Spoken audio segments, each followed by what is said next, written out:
Disturbing facts about ancient Japan. Number 1. Ubasute. If you thought abandoning your parents in a nursing home was bad, ancient Japan had something way worse. Ubasute, which literally translates to abandoning an old woman, was a practice where elderly family members were carried up to remote mountains and left there to die alone. The idea was simple. When times got tough and food was scarce, the family couldn't afford to feed non-productive members anymore. So they'd carry their elderly parents or grandparents up a mountain, leave them there with maybe a little bit of food and water, and then just walk away. Imagine being that old person watching your own children walk down the mountain, knowing you'll never see them again. Now, historians debate whether this actually happened or if it was just folklore meant to teach moral lessons. But there are enough references to it in Japanese literature and oral traditions to suggest it probably did happen in some remote villages during times of extreme famine. There's even a famous mountain called Ubasuteyama, which translates to abandoning old woman mountain. That's supposedly where this practice took place. The most disturbing part is that in some stories, the elderly person would go willingly, understanding that their death would mean their family could survive. Talk about ultimate sacrifice. Number 2. Kanemaru Matsuri origins. Today, the Kanemaru Matsuri, or Festival of the Steel Phallus, is a quirky festival in Kawasaki that celebrates fertility and raises money for HIV research. Tourists love it because of all the giant phallic-shaped decorations and candy.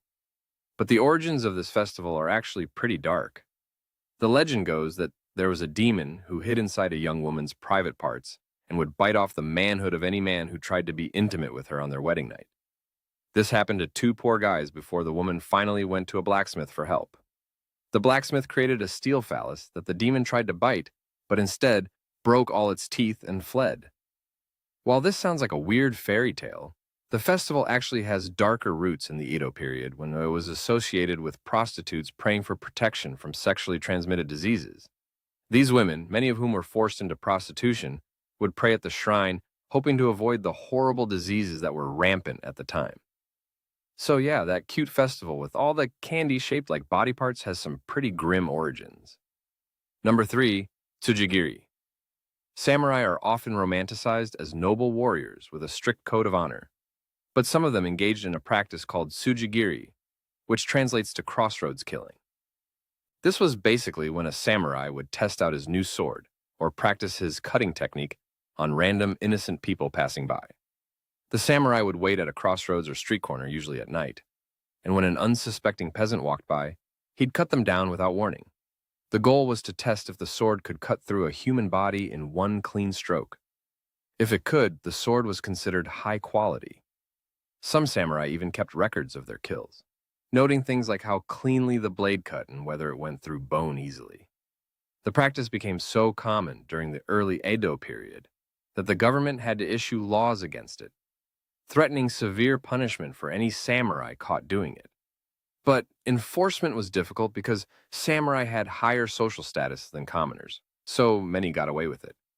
Imagine just walking home from work and getting murdered because some guy wanted to test out his new sword.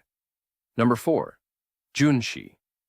When a samurai lord died, some of his most loyal retainers would commit junshi, which was ritual suicide, to follow their master into death. This wasn't just a couple of guys either. Sometimes dozens of samurai would kill themselves when their lord passed away. The most famous case happened when Tokugawa Ieyasu died in 1616.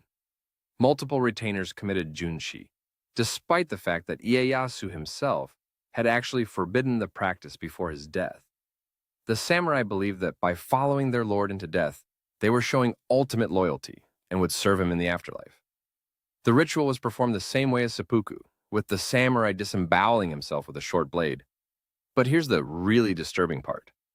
Sometimes young pages in attendance who had served the lord would also commit junshi, even though they were just teenagers. The practice became so widespread that the Tokugawa shogunate eventually banned it in 1663, making it illegal and punishable by confiscation of the deceased samurai's family estate. But even after the ban, some samurai still secretly performed junshi, believing that legal consequences were nothing compared to the dishonor of not following their master.